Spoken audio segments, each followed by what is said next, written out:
Reconstruction کو آپ علامہ کی روحانی واردات کہہ سکتے ہیں. یعنی اس کتاب کے اندر علامہ نے اس انداز سے گفتگو کی ہے، حقائق کو بیان کیا ہے کہ جس طرح ایک مچھیرا مچھلیاں پکڑنے کے لیے سمندر دریا میں اترتا ہے تو بہت مشکل سے جال میں مچھلیاں آتی ہیں اور مچھلیاں نکلتی چلی جاتی ہیں. بہت ہی زیادہ اس کی جو پختگی ہے اپنے اس فن کے اندر، وہی ان مچھلیوں کو گرفت میں لانے کے قابل بناتی ہے. آپ جب ریکنسٹرکشن کو پڑھتے ہیں تو بعض اوقات ایسے لگتا ہے کہ علامہ صرف شعوری نہیں، وجدانی گرفت کے ساتھ حقائق کو جملوں میں سمو کے ہمارے سامنے رکھ رہے ہیں. اسی لیے سید نذیر نیازی نے، جو علامہ کی صحبت میں بیٹھنے والے ان کے بڑے قریبی لوگوں میں سے تھے، انہوں نے لکھا بھی علامہ پہ بہت. تو انہوں نے، وہ خود کہتے ہیں کہ میں ایک مرتبہ علامہ کی خدمت میں حاضر تھا، بلکہ انہوں نے ترجمہ بھی کیا. پہلا اردو ترجمہ سید نذیر نیازی نے کیا، الہیات اسلامیہ کی تشکیل جدید کے نام سے. تو کہتے ہیں میں نے حضرت علامہ کو عرض کی کہ جناب اس میں بہت سی باتیں سمجھ میں نہیں آتی، وہ بس شعور پہ آتے آتے پھسل سی جاتی ہیں.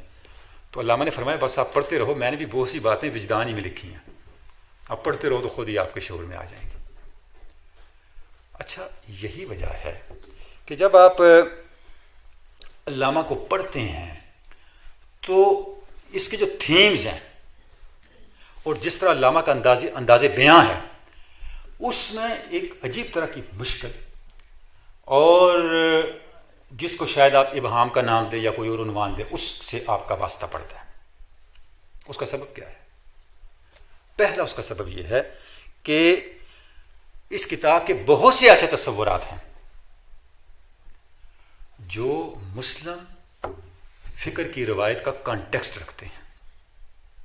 جب تک ان چیزوں تک رسائی نہیں ہوگی اور ان چیزوں کی کلیئرٹی نہیں ہوگی تو ہم ان چیزوں کو کما کو کیپچر نہیں کر پاتے. مثلا میں یہاں صرف ایک جملہ پڑھنا چاہوں گا، یہ تیسرا لیکچر ہے اور اس کا صفحہ نمبر 55 ہے. چونکہ آپ کے پاس کتابیں بھی ہیں تو اگر آپ بعد میں دیکھنا چاہیں تو تاکہ ان کو آپ لوکیٹ بھی کر سکیں. ہاں جی، یہ صفحہ نمبر 55 ہے، تیسرا لیکچر ہے، the conception of God and the meaning of prayer, تصور ذات الہ اور مفہوم دعا. اس میں علامہ فرماتے ہیں the essence of atom is independent of its existence. یعنی کہ جو ایٹم کی حقیقت ہے، اس کی جو ماہیت ہے، اس کا جو ایسنس ہے، وہ اس کے موجود ہونے سے بالا تر شے ہے. This means that existence is a quality imposed on the atom by God. یعنی ایک ایٹم کا وجود ہے، ایک اس سے پہلے ایٹم کی حیثیت ہے، وہ جو پہلی اس کی حیثیت ہے اس پہ اللہ نے اس کے وجود کو امپوز کیا ہے، اس کو وجود پہنایا ہے. Before receiving this quality the atom lies dormant as it were in the creative energy of God, and its existence means nothing more than divine energy becomes visible. یعنی جب تک ایٹم وجود میں نہ آیا تھا تو وہ کہاں تھا؟ وہ ڈیوائن انرجی میں تھا اور ڈارمنٹ تھا. جب ایٹم وجود میں آ گیا، it is divine energy that has become visible. اچھا، اب آپ دیکھیں کہ ایٹم کو جس طرح علامہ نے ڈیفائن کیا، اب اس کو اگر آپ شاعری نہیں کہیں گے تو کیا کہیں گے؟ یعنی اتنا لطیف پیرایا ہے کہ علامہ نے اس جملے میں فزکس اور اسپرچویلٹی دونوں کو اکٹھا کر دیا. اب آپ اس جملے کی معنیت اس وقت سمجھیں گے جب آپ کے سامنے آیان ثابتہ کی روایت ہو، آپ کے سامنے صور علمیہ کا تصور ہو، آپ تنزلات ستہ کی معنویت کو جانتے ہیں، تو پھر آپ پہ یہ کھلے گا کہ اس جملے کا مطلب کیا اور علامہ کیا کہہ رہے ہیں. تو جب علامہ بات کر رہے ہوتے ہیں تو اس کے پیچھے پورا کانٹیکسٹ کام کر رہا ہوتا ہے. پہلی بات تو یہ. دوسری بات یہ ہے کہ چونکہ انہوں نے بات جدید انداز بیان میں کرنی ہے، انگریزی میں کرنی ہے، آج کی اصطلاحات میں کرنی ہے، تو اس کی اپنی لیمیٹیشنز ہیں. جو بات ہماری روایت میں کی گئی ہے، عربی میں کی گئی ہے، ظاہر ہے یہ بنیادی طور پہ یہ سارے مباحث عربی زبان کے مباحث ہیں، تو اس کی وسعت کا مقابلہ تو انگریزی کیا دنیا کی کوئی زبان نہیں کر سکتی.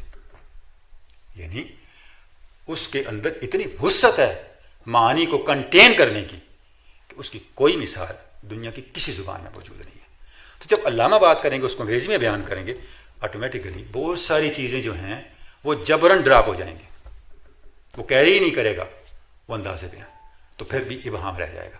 اور تیسری جو بات ہے، بڑی امپورٹنٹ بات ہے، کہ علامہ جب ان حقائق کو بیان کر رہے ہوتے ہیں تو آج کے دور کو سامنے رکھ کے بیان کر رہے ہوتے ہیں۔ آج کا جو انسان ہے، آج کا جو ان کا ریڈر ہے، آج کا جو آدمی ہے، اس کا مسئلہ کیا ہے اس کو ایڈریس کر رہے ہوتے ہیں، تو یہاں بھی پھر انہیں کمپرومائز کرنا پڑتا ہے، بہت سی باتوں پہ کمپرومائز کرنا پڑتا ہے، کیونکہ ان کے کچھ آبجیکٹیوز بھی ہیں، کچھ مقاصد بھی ہیں، ہم آگے چل کے اس پہ بات بھی کریں گے۔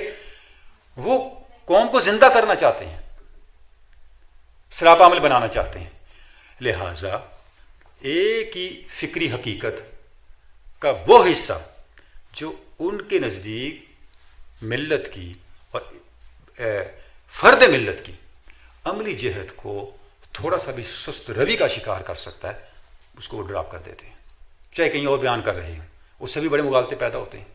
تو اس طرح سے ایک طرح کا ایک ابہام کی کیفیت بھی آتی ہے۔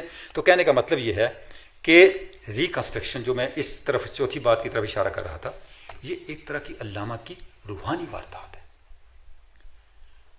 ایک طرح سے ان کا اپنا تجربہ ہے جس کو انہوں نے اپنے حال سے گزارنے کے